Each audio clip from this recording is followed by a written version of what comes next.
4 da prova da FUVEST 2020. Já resolvemos 3 questões interessantíssimas aí, que já deu para você perceber o que é essa prova da FUVEST, muito bem elaborada, uma prova que vai contemplando todos os assuntos relacionados à nossa tão amada ciências biológicas.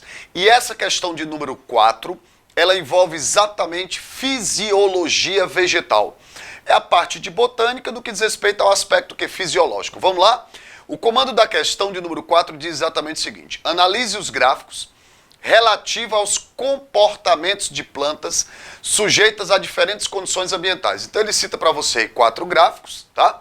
E ele pede para que você os analise de acordo exatamente com o quê? Com a planta está sujeita às diferentes condições do ambiente. No gráfico A, ele diz, o gráfico A não, no item A, ele diz pra gente assim, ó, em relação ao primeiro gráfico, ao gráfico 1, em que horário aproximadamente do dia se espera uma maior quantidade de estômatos abertos? Olha só, você sabe que os estômatos, eles são formados por células denominadas células guarda.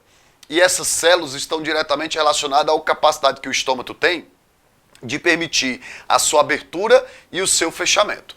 Essa abertura e fechamento dos estômatos vai conduzi-lo a permitir o processo de transpiração, e quando ele transpira, ele realiza os fenômenos de trocas gasosas. Então é de extrema importância para o aumento da taxa fotossintética que os estômatos se mantenham o quê? Abertos, tá? Olha para o gráfico, por favor, olha para o gráfico número 1 e você percebe o seguinte, ó, quantidade de água absorvida pelas raízes. Então, esse gráfico está mostrando a quantidade de água que é absorvida pelo sistema radicular, pela raiz. Perceba que se você olhar o gráfico 1, mais ou menos, aproximadamente, em que horário é percebido a maior quantidade de água absorvida pela raiz? Entre 12 e 16 horas, não é isso? Entre 12 e 16 horas. Praticamente bem no meiozinho aí, entre 12 e 16, entre 12 e as 4 da tarde. Se nós temos entre as 12 e as 16 horas o pico da quantidade de água absorvida pela raiz, você sabe que pela teoria de Dickson, né, a maior taxa de absorção de água pelo sistema radicular se dá quando o processo transpiratório está o quê? Maior. Porque a força da transpiração que contribui exatamente para que uma maior quantidade de água possa vir a ser o quê? Absorvida. Então, quando ele pergunta para você em que momento, em que horário mais ou menos, essa planta vai ter a maior taxa transpiratória dela? Porque quando ele fala em estômatos abertos é quando ela está transpirando mais. Em que momento você visualiza que ela está transpirando mais? Quando ela também está absorvendo mais água de quê? Do solo. Isso acontece exatamente entre 12 e às 16 horas. Como é que você responderia então? Às 14 horas. Então, como você responderia esse nosso item A? Já que ele diz assim, em relação ao gráfico 1, em que horário aproximado, não precisa ser aproximado do dia, se espera maior quantidade de estômatos abertos? Resposta, aproximadamente às 14 horas, vírgula. Uma vez que, neste momento, está havendo uma maior absorção de quê? De água pelas raízes, caracterizando também uma maior taxa de transpiração, indicando maior abertura dos estômatos. Pronto, era isso. No item A você deveria simplesmente colocar essa informação. Tranquilo?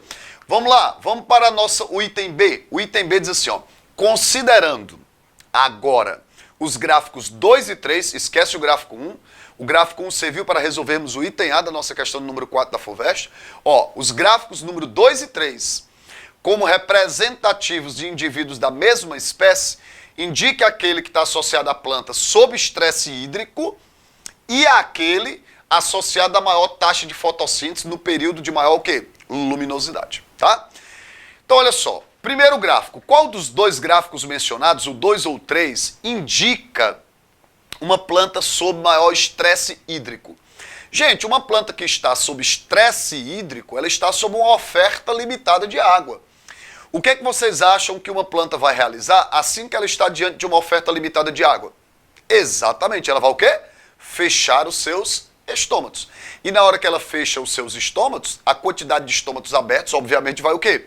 Reduzir significativamente.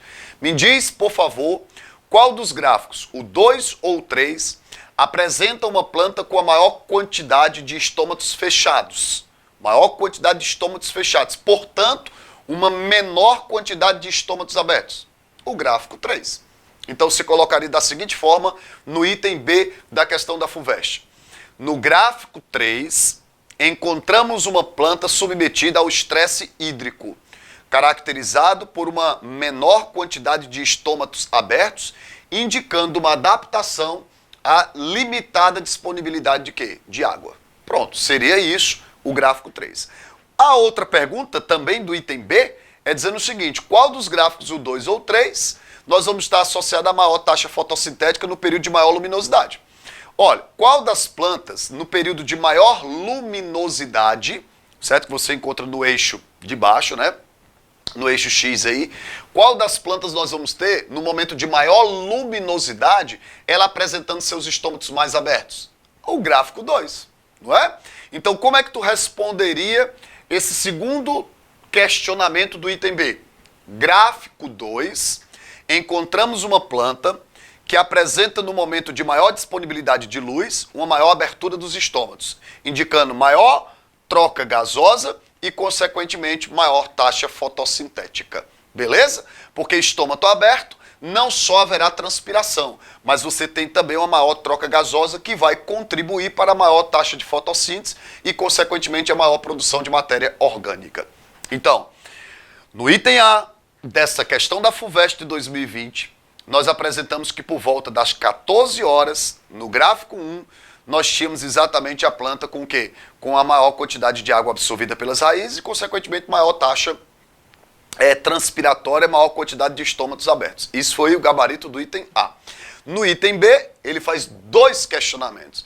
Pergunta qual a planta que está sob estresse hídrico e qual aquela que tem o maior aproveitamento da luminosidade no que diz respeito à taxa fotossintética no período em que essa luz está disponível em quantidade maior. A de estresse hídrico, gráfico 3, indicando menor quantidade de estômatos abertos.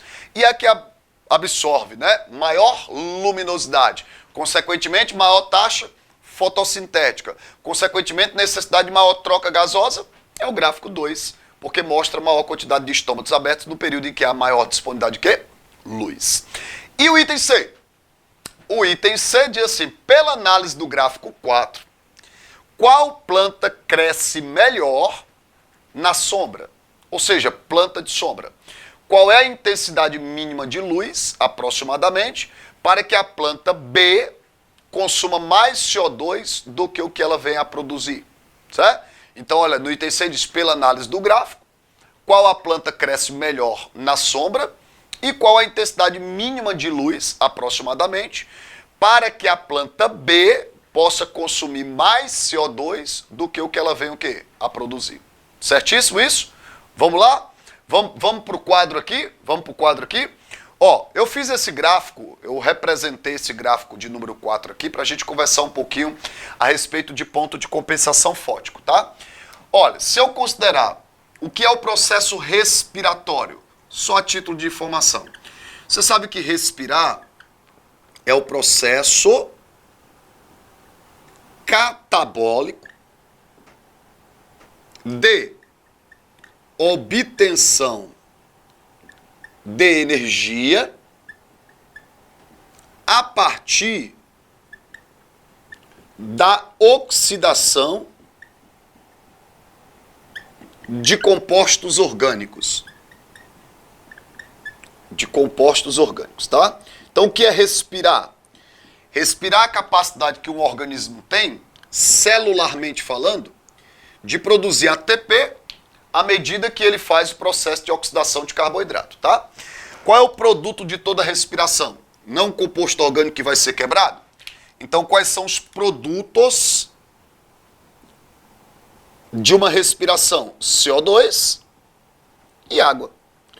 Aliás, quando você observa um composto orgânico gerando como produto CO2 e água, é a certeza de que a matéria orgânica foi quebrada na sua totalidade, certo? Então, quando se respira, se promove a oxidação de compostos orgânicos, gerando como produto gás carbônico e água. Tranquilidade? Já, por exemplo, aqui, moçada, você tem a fotossíntese, ó. A fotossíntese. A fotossíntese, gente, diferentemente do processo respiratório, a fotossíntese é um processo que anabólico. Vou puxar uma setinha aqui, ó. Você vai dizer que a fotossíntese é um processo anabólico de síntese de matéria orgânica. De síntese de matéria orgânica. A partir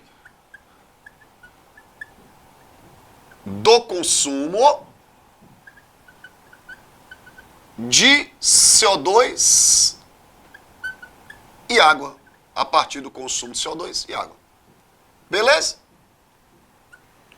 Tranquilo. Então, olha só. Fotossintetizar é produzir matéria. Respirar é consumir matéria. Lázaro, uma planta, ela tem capacidade tanto de respirar como de fotossintetizar? Certamente, pessoal. Certamente.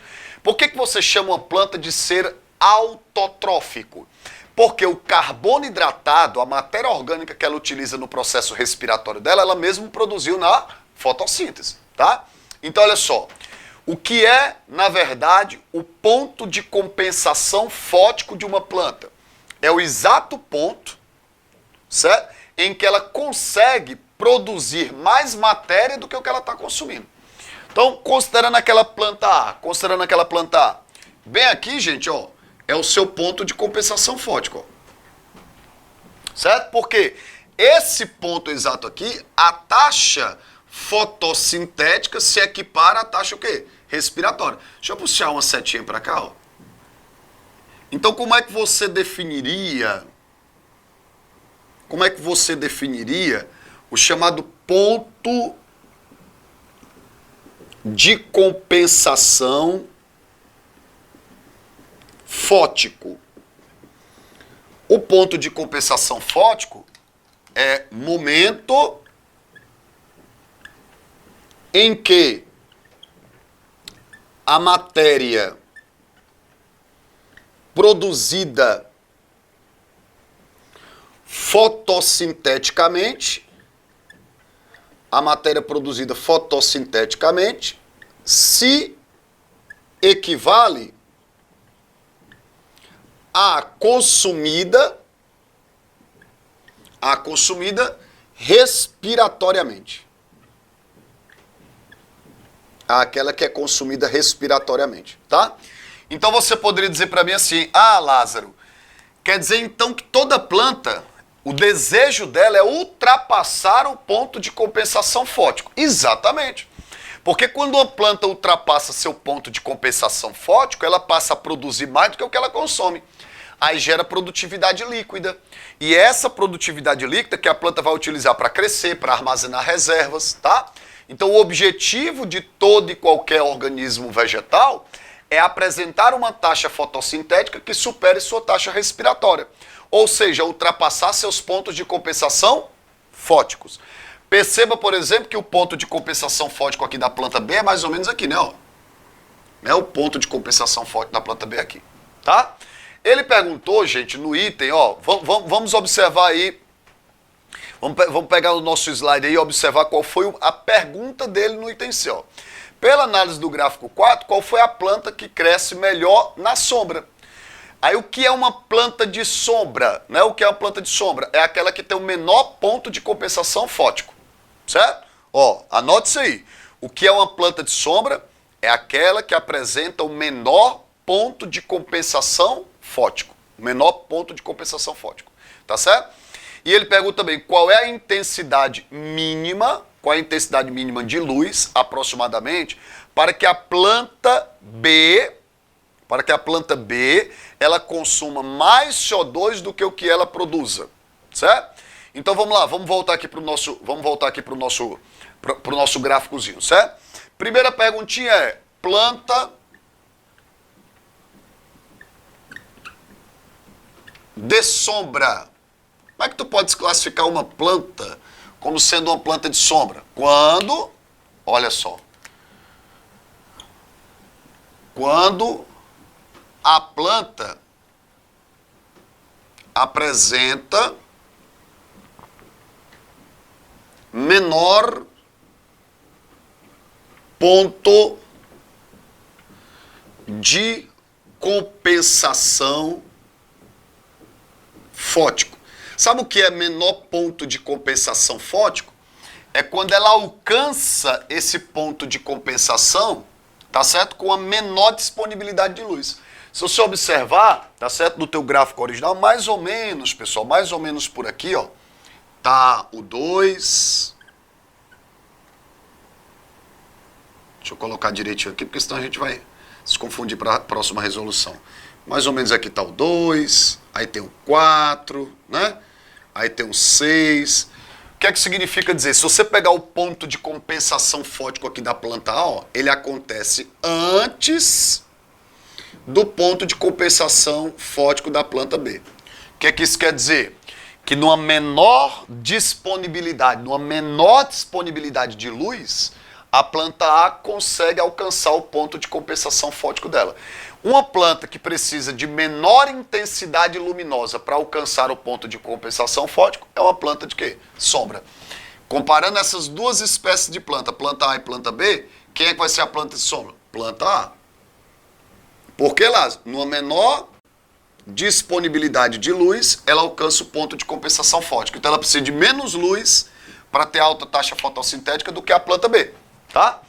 E a segunda pergunta é mais ou menos qual é a quantidade de intensidade luminosa, aproximadamente, que a planta B necessita para alcançar o ponto de compensação fótico dela.